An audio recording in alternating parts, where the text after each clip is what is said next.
Okay, so we're back. It's been about 2 hours, and I'm going to prepare my pans for when it is time. Now, the recipe calls for 8.5 by 4.5.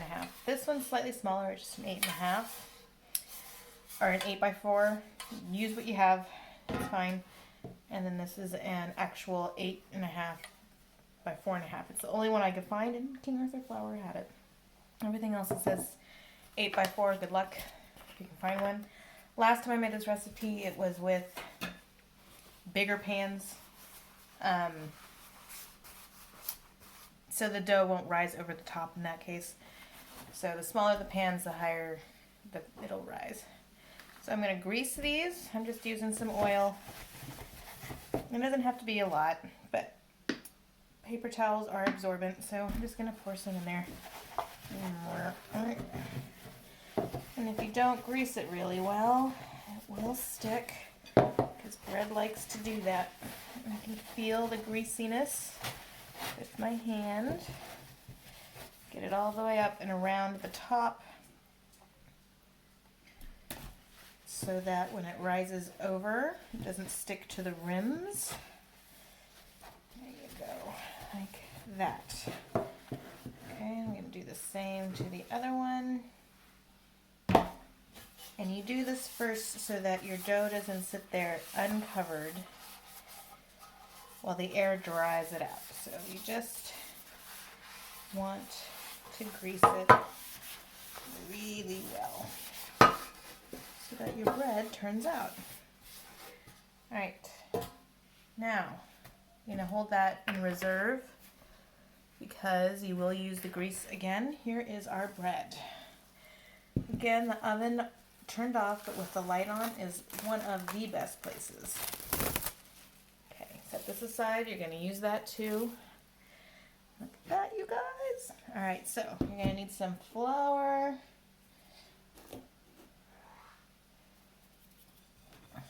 And you just tip it out.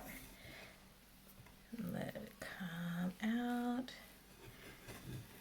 Oh, here it comes. Now you're going to deflate it, which is what happens. Here we go. A little bit more flour. Alright, deflate it a bit.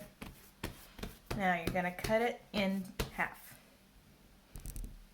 So, because you're going to be making two. So about half. This is a nice nifty bench scraper. I recommend a bench scraper. It has a nice sharp edge. Okay. So this is going to sit over there. And this you're just going to make into as much of a rectangle as you can before you roll it up. You know, you don't have to worry about it being exact. It is bread. Bread is pretty forgiving.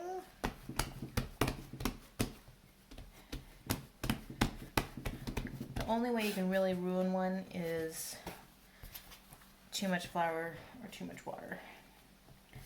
Okay, look at stretchiness, look at that.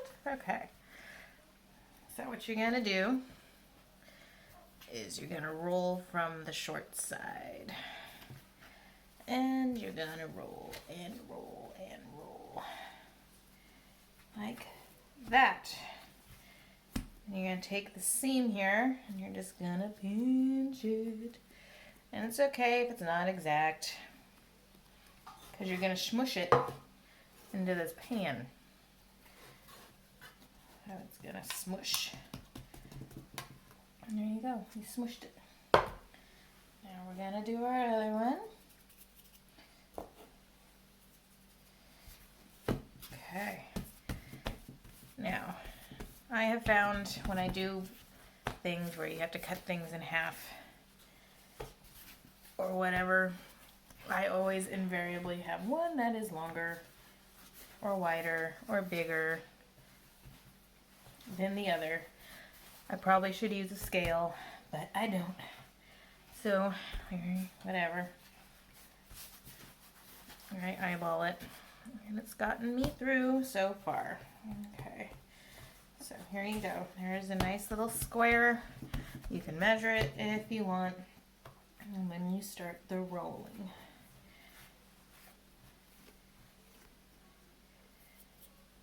Do-do-do-do.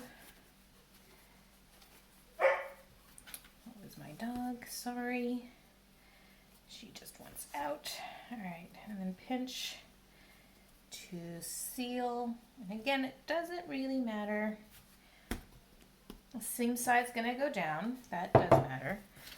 So you roll it over, pick it up, and then you're smushing. So the ends are gonna get smushed.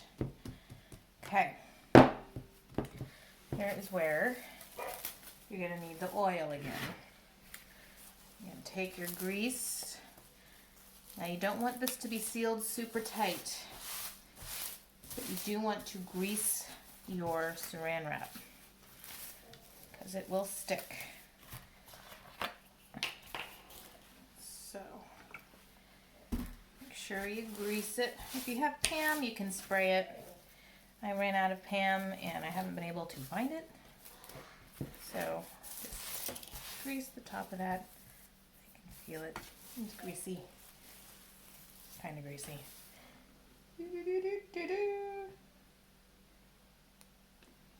Oh, poor puppy.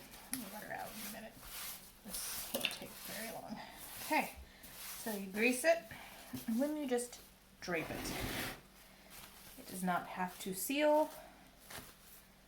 It is not tight. You just drape it. You're going to do that for your other loaf, and then you're going to put them back to rise until they're about an inch over the top. Again, depending on how big the pan is, that may or may not happen, but you want it to rise for probably another hour, 45 minutes to an hour.